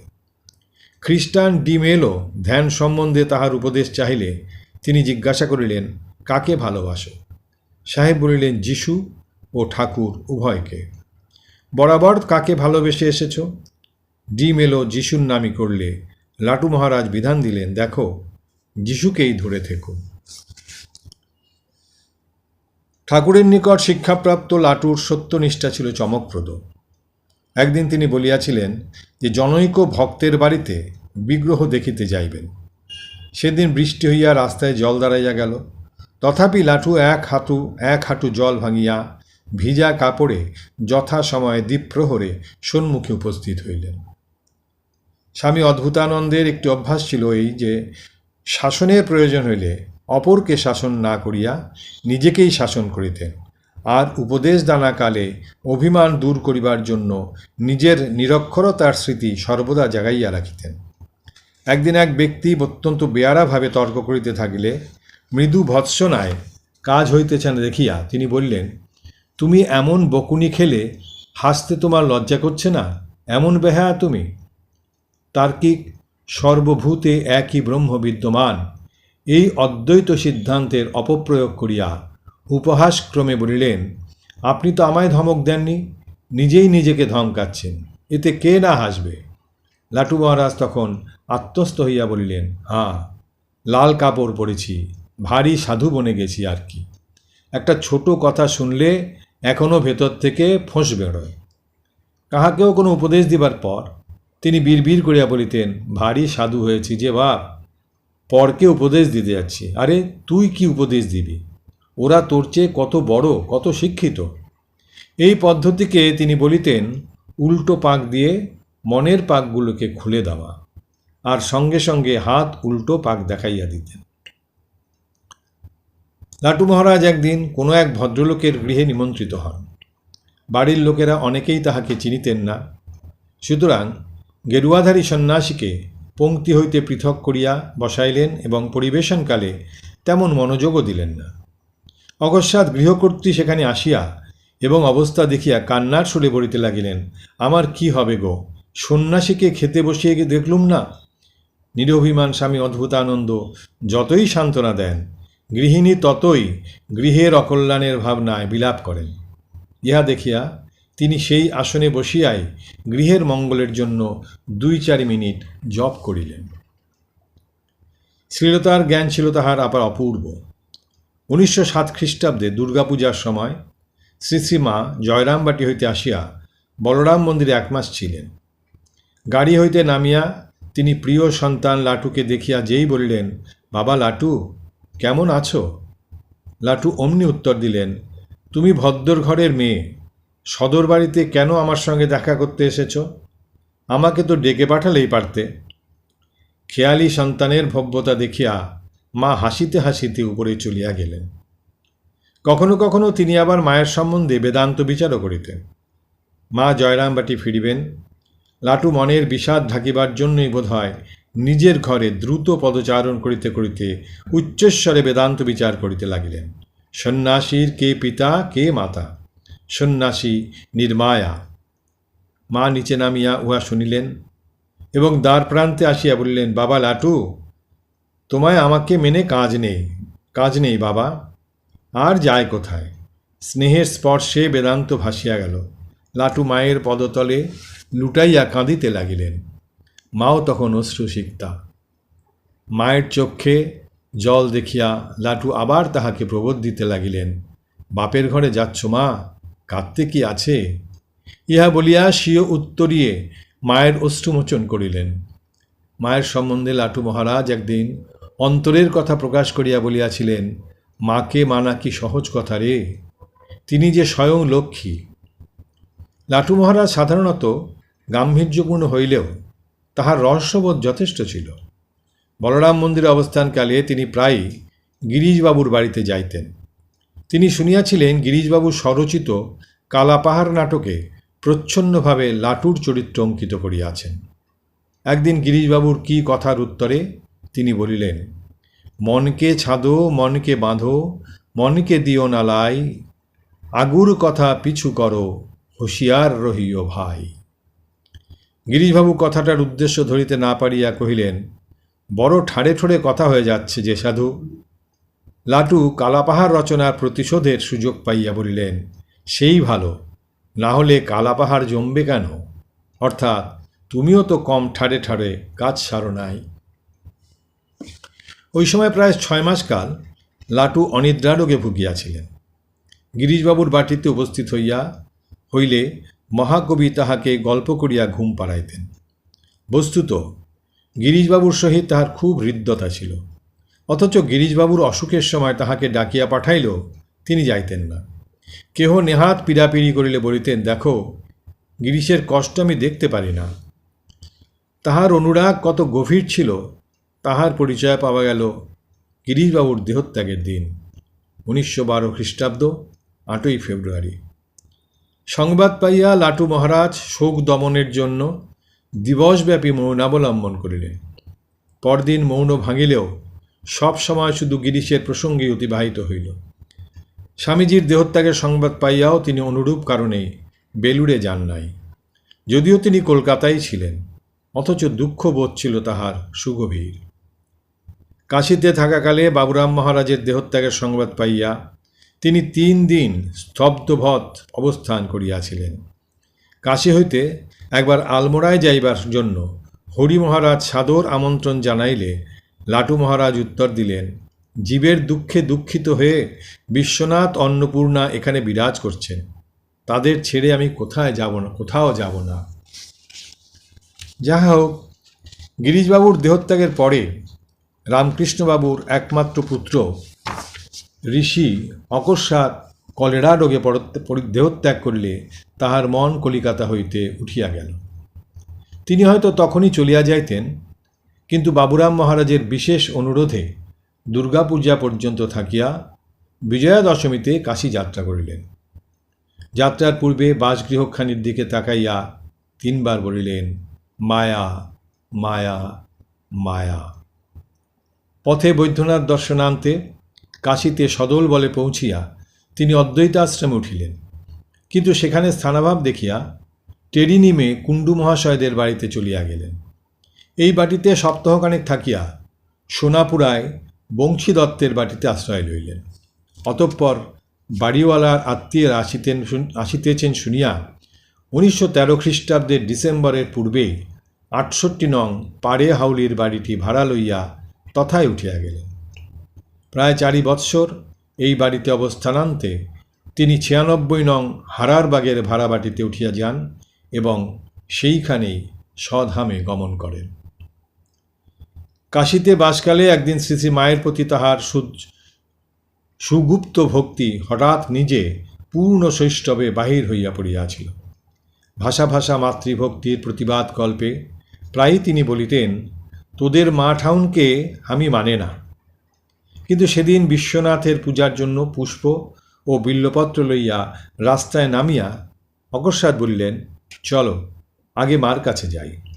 মা তখন কাশীতে। সেখানে গিয়া কম্পিত কলেবরে মাতৃপদে পুষ্পাঞ্জলি প্রদানপূর্বক লাটু মহারাজ নীরবে অশ্রু বিসর্জন করিতে লাগিলেন। পাড়ে হাউলির বাড়িতে লাটু মহারাজ জপধ্যানে এতই তন্ময় থাকিতেন যে আহারাদির কোনো নিয়মিত সময় ছিল না। গৃহে থাকিলেও তাহার জীবনে পর্বত কন্দর বা অরণ্যচিত শৃঙ্খলাহীনতা লক্ষিত হইত। আজ যদি দৈনিক আহার হইল 10টায়, তো কাল রাত্রি 1টায় এবং পরশু রাত্রি 3টায়। এইরূপ ধ্যান ও কঠোরাদি সম্বন্ধে কেহ প্রশ্ন করিলে তিনি বলিতেন, আরে আমরা আর কি কঠোর করছি, কঠোর করেছিল দস্যু রত্নাকর। সংস্কারের দাগ যেন পাথরের আগ, সহজে ওঠে না, কর্ম না হলে কি কৃপা মিলে। কাশীতে তাহার আশ্রিত বাৎসল্যের কয়েকটি দৃষ্টান্ত পাওয়া যায়। একবার দুচিকিৎসক, সম্ভবত যক্ষা রোগে আক্রান্ত একটি দরিদ্র যুবক তাহার পাড়ে হাউলির বাড়িতে আশ্রয় পাইয়া তাহারই বিধান অনুসারে মাত্র ওং বিশ্বনাথের পূজা ও চরণামৃত প্রদানপূর্বক নিরাময় হইয়াছিল। এক সময় গৃহ নির্মাণের জন্য কিছু টাকা তাহারই আশ্রিত কেহ চুরি করিলে পুলিশে খবর দিবার কথা ওঠে। অমনি বাধা দিয়া তিনি বলেন, দেখো, সে বেচারি লোভ সামলাতে না পেরে চুরি করেছে সত্য, কিন্তু যাকে আশ্রয় দিয়েছি তাকে পুলিশে দেওয়া কি ভালো দেখায়।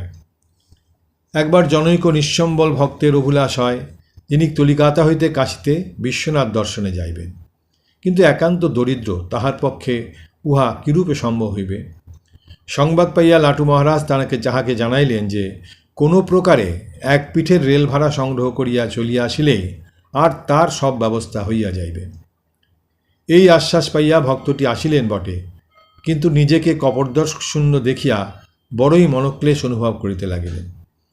বিশ্বনাথ দর্শনে যাইয়া সেই কষ্ট আরও বর্ধিত হইল, কারণ সামান্য ফুল বেলপাতা দিয়া পূজা করিলেও বাহিরে আসিয়া যখন দেখিলেন সকলেই দান করিতেছে আর নিঃস্ব তিনিই মাত্র সেই পুণ্যার্জনে বঞ্চিত, তখন তাহার মনে এইরূপ ধিক্কার আসিল, একে তো তীর্থে আসিয়া সাধুর অন্ন ধ্বংস করিতেছি, অধিকন্তু পুণ্য অর্জনের জন্য একটি পয়সারও ক্ষমতা রাখি না। গৃহে ফিরিয়া তিনি রুদ্ধ কক্ষে অশ্রুপাত করিতে থাকিলে অদ্ভুতানন্দ সব জানিতে পারিয়া বিধান দিলেন, তুমি গঙ্গা স্নানান্তে ভগবানের উদ্দেশ্যে গঙ্গা জল অর্পণ করে এই বলে প্রার্থনা করো, জগতের সমস্ত দুঃখ দূর হোক। ভক্তটি ভাবিলেন, ইহা অক্ষমের সান্ত্বনার জন্যে একটা অনুকল্প ব্যবস্থা মাত্র, প্রকৃত পুণ্যলাভ ইহাতে হয় না। তথাপি মহাপুরুষের আদেশ মান্য করিয়া তাহাই করিলেন। কিন্তু কি আশ্চর্য, এইরূপ করিবা মাত্র তাহার মন শান্তিতে পরিপূর্ণ হইয়া গেল। লাটু মহারাজ অপরের মনোভাব বুঝিতে পারিতেন। এক সময়ে জনৈক ভক্ত স্বীয় পরিবারের মহিলাদের দ্বারা অনুরুদ্ধ হইয়াও তাহাদিগকে বিশ্বনাথ দর্শনে লইয়া গেলেন না। বলিলেন, ও পাথর দেখে কি হবে। ভাবিলেন তিনি খুব বেদান্তবাদী হইয়াছেন। ওই দিন লাটু মহারাজের দর্শনার্থে যাইয়া তিনি যখন সিঁড়ি বাহিয়া উপরে উঠিতেছেন, তখন শুনিলেন স্বামী অদ্ভুতানন্দ বলিতেছেন, পাথর, আমি দেখছি সাক্ষাৎ শিব, আর তুই বলছিস পাথর। এই ঘটনাটিকে শুধু কাকতালীয় ন্যায় বিভিন্ন ব্যাপারের আকস্মিক মিলন বলিয়া যুক্তিবাদী উড়াইয়া দিতে পারেন, কিন্তু এই যুক্তি তিনি কতবার প্রয়োগ করিবেন, কারণ লাটু মহারাজের জীবনে এইরূপ ঘটনা অহরহ ঘটিত। এক রাত্রে তাহার পার্শ্বে নিদ্রিত এক ভক্ত কুস্বপ্ন দেখিতেছেন। এমন সময় তিনি ওই ভক্তকে ঠেলিয়া দিয়া বলিলেন, এখানে এসেও এইসব চিন্তা।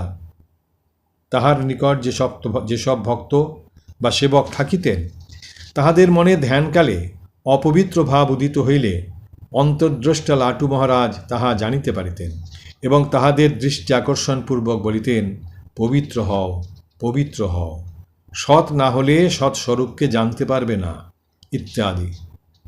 জনৈকা মহিলা স্বামীর সহিত কলহ করিয়া তীর্থ দর্শনে বহির্গত হন এবং কাশীধামে পৌঁছিয়া আত্মীয়গণের সহিত তাহাকে প্রণাম করিতে আসিয়া দেখিলেন তিনি যেন কেমন করিয়া সে গোপন রহস্য অবগত হইয়াছেন। কাজেই প্রণাম করিয়া উঠিবা মাত্র কহিলেন, স্ত্রীলোকদের স্বামীকে মেনে চলতে হয়, যে মানে না তার সংসারে খিটিমিটি লেগেই থাকে। বিধবা সঙ্গিনী দুইজন তাহার পদপ্রান্তে 2টি টাকা রাখিয়া প্রণাম করিলে তিনি উহা কিছুতেই গ্রহণ করিলেন না। বলিলেন, গরিব আর বিধবার টাকা সন্ন্যাসীকে নিতে নেই। লাটু মহারাজকে নিত্য বহু ভক্তের বিবিধ আধ্যাত্মিক অভাব মিটাইতে হইত।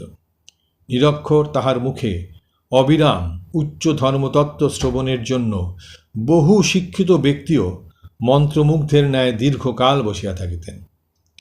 তাহার এই সময়ের উপদেশাবলী সংগৃহীত হইয়া সৎ কথা নামে গ্রন্থাকারে প্রকাশিত হইয়াছে। উহা পাঠ করিলে তাহার গভীর অনুভূতি ও অপরের মনে প্রেরণা জাগাইবার অদ্ভুত ক্ষমতা দেখিয়া অবাক হইতে হয়। শেষ বয়সে তাহার দেহে বহুমূত্র রোগ দেখা দিল। এই সময় পায়ে একটা ফোসকা হইয়া যথোচিত যত্নের অভাবে বিষাক্ত পচা ঘায়ে গ্যাংগ্রিনে পরিণত হয়। অস্ত্রোপচারের ফলে সে যাত্রা উহা সারিলেও পুনর্বার বহুমূত্রজনিত বিষাক্ত ক্ষত দেখা দিল। ইহার চিকিৎসাকল্পে শেষ 4 দিন প্রত্যহ তাহার দেহে 2-3 বার অস্ত্রোপচার করা হইয়াছিল। কিন্তু কি অপূর্ব তিতিক্ষা! দেখিয়া মনে হইত না যে তিনি যন্ত্রণা ভোগ করিতেছেন। অস্ত্রোপচারে কোনো ফল হইল না। 1920 খ্রিস্টাব্দের 24 এপ্রিল তিনি মহাসমাধিতে দেহ রক্ষা করিলেন। তাহার শেষ সংবাদ স্বামী তুরীয়ানন্দের একখানি পত্রে 25/4/20 সুন্দরভাবে বর্ণিত হইয়াছে। এমন অদ্ভুত মহাপ্রয়াণ প্রায় দেখা যায় না। ইদানিং সর্বদাই অন্তর্মুখ থাকিতেন, দেখিয়াছি। অসুখের সময় হইতে একেবারে ধ্যানস্থ ছিলেন। ভ্রূমধ্যবদ্ধ দৃষ্টি, সকল বাহ্য বিষয় হইতে একেবারে সম্পূর্ণ উপরত, সদা সচেতন, অথচ কিছুরই খবর রাখিতেন না। মধ্যে মধ্যে প্রায় পকে ডাকিতেন, পর হাতে খাইতেন।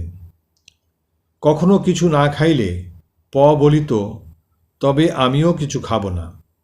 অমনি লাটু মহারাজ খাইলা লইতেন। কিন্তু দেহত্যাগের পূর্বে রাত্রে কিছুই খাইলেন না। প বলিল, খাইলেন না, তবে আমিও আর খাইব না। লাটু মহারাজ এবার বলিলেন, মত খা। একেবারে মায়া নির্মুক্তোক্তি। পরদিন সকালে আমি যাইয়া দেখি খুব জ্বর। নাড়ি দেখিলাম, নাড়ি নাই। ডাক্তার আসিয়া হার্ট পরীক্ষা করিলেন, শব্দ পাইলেন না। টেম্পারেচার 102.6। বেশ সজ্ঞান, তবে কোনো বাহ্য চেষ্টা নাই। দুধ দিলে অত্যন্ত অসন্তোষ প্রকাশ করিলেন। বিশ্বনাথের চরণামৃত অতি সন্তোষের সহিত খাইয়াছিলেন।